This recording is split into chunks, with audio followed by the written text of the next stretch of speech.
Subscribe करें हमारे channel को आसान जिंदगी और इस बेल आइकन को प्रेस करें इसी तरह के और वीडियोस प्राप्त करने के लिए।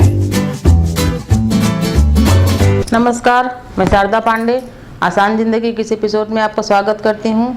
आज मैं किचन से संबंधित कुछ टिप्स बताऊंगी, उसमें कुछ गर्मी का भी रहेगा। तो सबसे पहले चाय सभी पीते हैं, चाय में अदरक डाल के। तो कुछ ऐसी चीजें हैं जो कि गर्मियों में कम खाना पीना चाहिए। उसी प्रकार से है, चाय में अदरक बिल्कुल भी न डालें। अभी के समय में गर्मियों में बरसात में डालने लगेंगे। तो चाय को चटपटी और स्वादिष्ट बनाने के लिए जो संतरा हम खाते हैं उसके छिलके को सुखा लें। खूब तेज धूप तो होती है, सुखा के रख लें और सुबह शाम उसको चाय में डालें। उसको डालने से चाय चटपटी भी हो जाएगी और संतरा का अच्छा खुशबू भी और स्वाद भी उसमें आ जाएगा और ये काफ़ी ताजगी पूर्ण चाय आपकी बन जाएगी जो कि नुकसान नहीं करेगी। वैसे तो अदरक औषधि है, पर गर्मियों में काफ़ी बहुत गर्म होता है और नुकसान करता है, तो गर्मियों में चाय में अदरक न डालें। अगर आपके यहाँ गुलाब लगे हों गमले में या ऐसे भी क्यारी में, तो गुलाब की पत्तियों को भी चाय में उबाल के, चाय के साथ उबाल के उसको भी पिएं। इससे भी चाय की स्वाद भी बढ़ जाएगी और ये काफ़ी शीतल भी होता है। उसी प्रकार से मैं गर्मियों में जो थोड़ा बहुत है टिप्स आपको बता रही हूँ। जैसे करेला बनाते हैं, गर्मियों में देखते करेला भरुआ या सूखा सब्जी बनाते हैं तो छिलका उतार देते हैं करेले का। तो छिलका नहीं उतारना चाहिए, छिलके में काफ़ी पौष्टिक रहता है, विटामिन रहता है। उसको निकाल देते हैं तो उसका बचता है बीज और छोटा सा थोड़ा सा उसका पतला चमड़ी जैसे बचता है, तो उसमें कोई वो विटामिन नहीं रहता है। तो छिलका बिना निकाले बनाएं, या आप छिलका निकाल भी लेते हैं तो उसके छिलके को हल्का सरसों का तेल जीरा वगैरह डाल के कढ़ाई में उसको अलग से बना सकते हैं। उसी प्रकार से जैसे कि बच्चे दूध पीते हैं या गर्भवती महिलाएं, बूढ़े माता पिता कोई भी दूध पीता है, तो हम लोग नॉर्मली जो भगोना होता है स्टील का उसमें उबालते हैं। तो दूध जब भी आप उबालें तो लोहे की कढ़ाई में उबालें। जैसे कि घरों में देखा गया है कि लोहे की कढ़ाई बिल्कुल 1000 घरों में पता करेंगे तो 2-4 घरों में कहीं लोहे की कढ़ाई मिलेगी कि उसको साफ करने में दिक्कत होती है। इसलिए आजकल जो काफ़ी आधुनिक बर्तन आए हैं उसी को उपयोग करते हैं, तो ठीक है उसको भी करें। लेकिन दूध को, और मैं जैसे पहले भी कई एपिसोड में बताई हूँ कि पत्ते वाली सब्जियों को लोहे की कढ़ाई में बनाना चाहिए, काफ़ी स्वास्थ्य वर्धक होता है। लोहे की कढ़ाई में दूध को उबालें, उसका स्वाद भी बदल जाता है, अच्छा स्वादिष्ट हो जाता है और वे काफ़ी स्वास्थ्य के लिए अच्छा होता है जब भी आप दूध उबालें लोहे की कढ़ाई में। उसी प्रकार से गर्मियों में गरिष्ठ सब्जी ना खाएं, कटहल वगैरह ना खाएं। परवल एक ऐसी सब्जी है सब्जियों में कि परवल किसी को भी दिया जा सकता है खाने में, वो बीमार हो कोई भी हो। तो परवल है, लौकी है, तरोई है और काफ़ी पत्ते वाली सब्जियां हैं। ये सब सब्जियों को आप गर्मियों में बनाएं और सुपाच्य भोजन को गर्मियों में करें। आलू हम उबालते हैं तो कभी कभार आलू ज़्यादा हो गया बच गया तो आलू को कभी भी छील के न रखें। आलू उबला हुआ बचा है तो आप आलू को बगैर छीले रखें। वो फ्रिज में भी रखेंगे तब भी इतनी गर्मी है कि वो खराब हो जाता है, और इसे सामान्य रूप से रखेंगे तो बिल्कुल नहीं चलता। तो गर्मी है कोई मौसम हो तो बचा हुआ आलू को बिना छीले रखें तो ज्यादा देर चलता है। उसी प्रकार से जैसे भिंडी है उसे फ्रिज वगैरह में रखते हैं तो ठीक है। जैसे मान लो फ्रिज इस्तेमाल नहीं करते हैं, भिंडी सूख गई है तो भिंडी को 4 से 5 घंटा पानी में भिगो दें भिंडी को, तो भिंडी एकदम ताजी हो जाती है, हरी हो जाती है। उसी प्रकार से जब हम फ्रिज में पॉलिथीन में सब्जियों को बांध के रखते हैं, अगर बांध के ना रखें तो सूख जाती है। वो पत्ते वाली सब्जी हो या कोई भी सब्जी हो, कोई खाने पीने की चीज हो, तो हम उसको बांध के रखते हैं अधिकतर। तो वो जो रंगीन पॉलिथीन आती है किसी भी कलर की होती है, उसमें जो रंग है वो काफ़ी हानिकारक होता है। तो कभी भी आप बाजार से कुछ खाने पीने की चीज़ लाएं तो रंगीन पन्नी या पॉलिथीन में कभी न लाएं। वो काफ़ी जहरीला, जहर से भी काफ़ी जहरीला, स्लो पॉइजन की तरह होता है कि वो तुरंत नहीं पता लगता लेकिन धीरे धीरे शरीर में काफ़ी गंभीर बीमारियों को उत्पन्न करता है।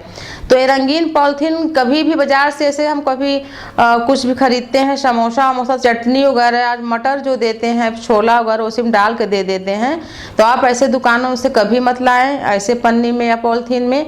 या घर की जो सब्जियां होती हैं या कोई जैसे पनीर वगैरह हुआ तो उसे पन्नी में करके रख देते हैं। पन्नी को, पॉलिथीन को कभी भी इस्तेमाल न करें, काफ़ी वो हानिकारक होता है। है। तो उसी प्रकार से मैं आपको बता रहा हूँ, गर्मियों में जो आटा वगैरह सान के भी गूंथ के रखते हैं फ्रिज में, काफ़ी गर्मी होने के कारण 4 से 5 घंटा 6 घंटा बाद वो खराब ही हो जाता है। तो कभी भी गर्मियों में उतना ही आप आटा को साने जितना कि एक टाइम में खत्म हो जाए। काहे कि गर्मियों में हो या किसी मौसम में, ठंड में चल जाता है तो हम अपने ही घर वालों का स्वास्थ्य खराब करते हैं। कि जैसे मैं पहले भी बताई हूँ कि फ्रिज में रख के फिर खाना गर्म करके नहीं खाना चाहिए, शरीर में गुठली पड़ने लगती है तो काफ़ी दिक्कत होती है। तो हम अपने परिवार वालों को स्वास्थ्य अच्छा हो इसलिए अच्छा भोजन देते हैं। तो इन सब बातों को गृहिणी को ध्यान रखना चाहिए। बाकी गृहिणी ही जो भी बना के देंगी, बच्चे बूढ़े घर के लोग सब खाएंगे, वो बीमार पड़ते हैं। तो जो घर की मालकिन है, खाना बनाने वाली हैं, घर में जो खाना बनाती हैं देखती हैं, उनको इन सब चीज़ों का ध्यान रखना चाहिए। उसी प्रकार से मैं बता रही हूँ, जैसे कि कभी कभी ये समस्या आती है माताओं बहनों को कि घर में दूध नहीं रहता है और दूध की चाय जैसे पीते हैं, पाउडर के दूध की नहीं पीना चाहते हैं, दूध की चाय ही पीना चाहते हैं। कोई मेहमान आ गया उनको दूध की चाय देना चाहते हैं। तो जैसे कि मलाई बचती है जो, तो मलाई हम फ्रिज में रखते हैं तो ज़्यादा पुरानी मलाई ना रहे, जैसे कि कल की रहे, परसों की 1-2 दिन पुरानी मलाई को आप, जैसे मलाई है तो उसमें 1 कप पानी डाल के मलाई को गर्म कर लें। 3 से 4 चम्मच मलाई को गर्म कर लें। मलाई दूध ही रहता है पर वो मक्खन रहता है ऊपर से, उसको आप गरम करके फिर उसकी अच्छी फर्स्ट क्लास की चाय बना सकती हैं। वो चाय बहुत ही स्वादिष्ट बनेगी। जैसे कोई मेहमान आ गया, कभी दूध खत्म हो गया या फट गया या पाउडर का दूध का नहीं पीना चाहते हैं, तो कभी कभार के लिए महीना में 1 दिन ऐसी होगी चलो भाई मलाई की चाय बना लेते हैं। और बहुत ही स्वादिष्ट और बहुत ही अच्छी चाय बनती है, लेकिन इसको नियमित न पिएं। ये काफ़ी फैट बढ़ाता है, काफ़ी नुकसान करता है, लेकिन महीने में कभी कभार पीने से कोई दिक्कत नहीं होती है। तो जब कभी भी दूध अब आपका ख़त्म हो जाए तो आप 2-3 चम्मच को मलाई को निकाल के 1 कप पानी में उसको गर्म करके छान लें और बहुत स्वादिष्ट चाय बनेगी। आप ऐसा चाय बना, लेकिन कभी कभार। उसी प्रकार से मैं आपको किचन का टिप्स और कुछ उपाय भी बताऊंगी जिससे कि घर में जो भी कुछ बीमारी, जो भी कुछ अउन्नति है वो भी दूर हो जाए। तो जब हम खाना बनाते हैं तो जो गैस चूल्हा है वो हम दीवार से सटा के न रखें। मैं वैदिक उपाय भी आपको बता देती हूँ कि किचन टिप्स के साथ साथ आप स्वस्थ और सुंदर भी रहें, संपन्न भी रहें। जब हम चूल्हा को सटा के रखते हैं तो जो भोजन पकाता है या तो वो सबसे बड़ा है घर में, या तो जो घर में सबसे बड़ा है मालिक, उसका स्वास्थ्य दिन पर दिन गिरता जाता है, बिगड़ता जाता है। तो कभी भी चाहे इंडक्शन हो, चाहे गैस हो, चाहे स्टोव हो, कभी भी हम चूल्हे को दीवार से सटा के न रखें। कम से कम 1 फीट नहीं तो आधा फीट की दूरी बना के रखें। उसी प्रकार से जब भी हम पानी पिएं, जैसे कोई भी बच्चा है, बड़ा है, कोई भी आदत रहती है कि हम 1 गिलास पानी भर लेते हैं, उसमें से हम आधा पीते हैं, आधा गिरा देते हैं, या तो हम आधा ऐसे ही रख देते हैं। तो ये भी काफी दोषपूर्ण बात है। कभी भी पानी आधा पी के आधा गिराने से चंद्रमा कमजोर होता है, और जो व्यक्ति ऐसा करता है उसका मतलब जो मानसिक जो स्थिति है वो कमजोर होती जाती है। वो चिड़चिड़ा हो जाता है, लड़ाई झगड़ा करने लगता है, छोटी छोटी बातों पर नाराज होने लगता है। तो ये सब मैं वैदिक कुछ किचन से संबंधित बातें हैं तो वो भी मैं आपको बता दे रही हूँ। उसी प्रकार से जैसे घर में कोई बड़ा और सयाना है और वो गुरु मंत्र वगैरह लिया है तो किचन में शुद्धता बनाए रखनी चाहिए। तो जो जैसे कि हम खाना पकाते हैं, वो दाल की करछुल हो या चावल या सब्जी की करछुल हो, तो हम जल्दी के मारा क्या करते हैं, कोई घर में खाना खा रहा है और मांगा कि हमको दाल चाहिए, तो हम उसी दाल की करछुल से दाल निकाल के और दे देते हैं। तो बड़े सयानों का यह कहना है कि वो फिर करछुल जूठा माना जाता है। तो आप जब भी कोई बड़ा सयाना घर में है, गुरु मंत्र वगैरह लिया है, माला जपता है, तो इन बातों का भी ध्यान रखें। नहीं तो इससे जिस देवता का गुरु मंत्र लिए रहते हैं वो नाराज होते हैं और घर के सभी व्यक्ति के ऊपर इसका प्रभाव पड़ता है।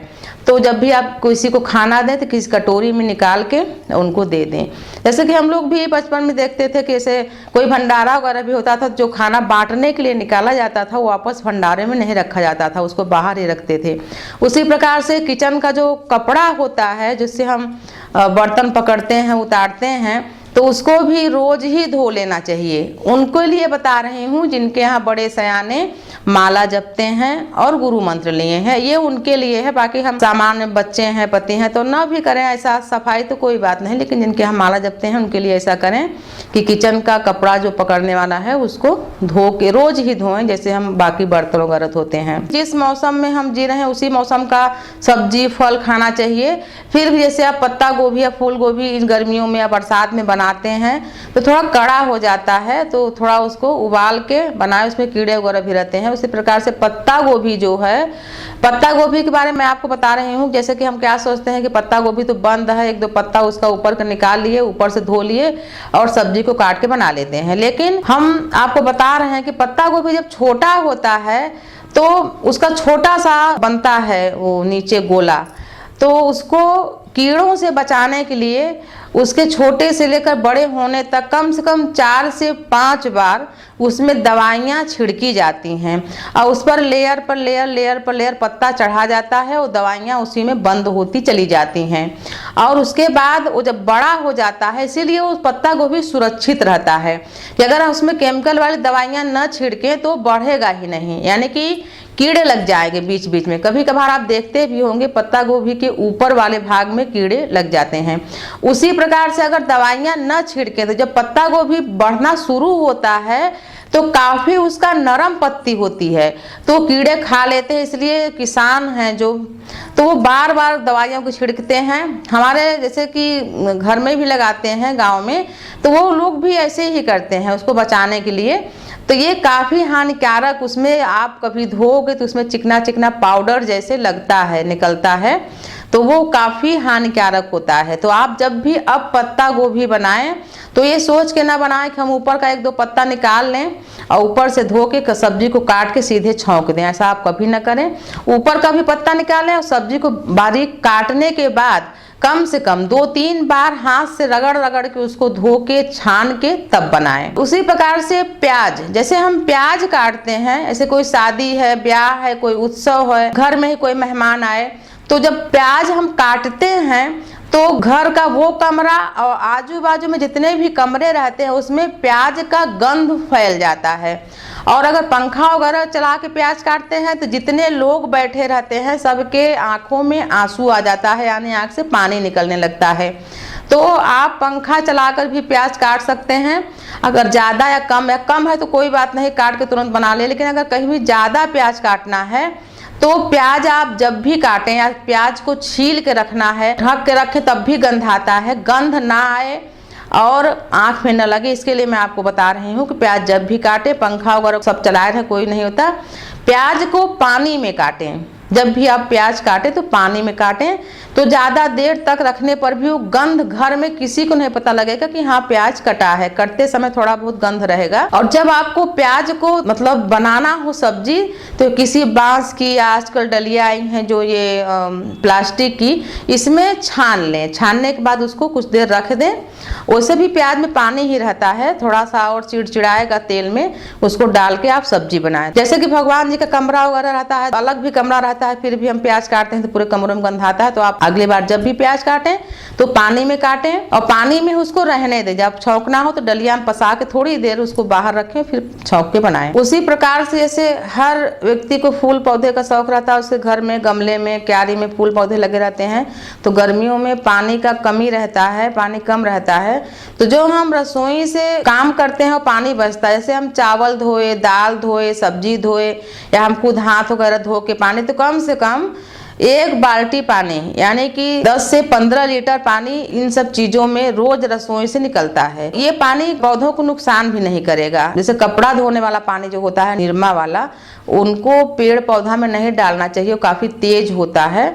लेकिन रसोई के जो बचा हुआ पानी है, चावल, दाल और सब्जी का निकला हुआ, ये सब पानी, जैसे बर्तन वगैरह थोड़ा बहुत धोए, तो वो सब पानी गमलों में और क्यारियों में डाल सकते हैं। पौधे जीवित रहेंगे, बचे रहेंगे। जैसे कि हम अपनी रिश्तेदारियों में जाते हैं तो कई बच्चियां हैं, उनको सब नहीं आता, मैं देखती हूँ। जैसे कि आलू है, आपको कुकर में आलू है, सूरन है या जो आजकल की जो सब्जियां आ रही हैं, बंडा, कुचई, अरुई, जो भी कुछ बोलते हैं, तो ये जब आकार में बड़ा होता है तो हम इसको कुकर में रख देते हैं उबलने के लिए। कुकर में बार बार सीटी आती है, फिर हम उसको सोचते हैं कि पक गया है, हम उसको उतारते हैं।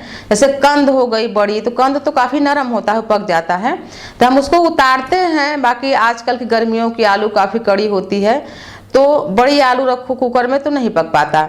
तो इन बच्चियों के लिए बता रही हूँ कि आप जैसे आलू है या कोई भी चीज़ उबालने वाली है, वो आकार में बड़ी है, तो उसको 2 या 4 टुकड़ा, 2 टुकड़ा भी कर लेंगे तो अंदर तक पक जाएगी।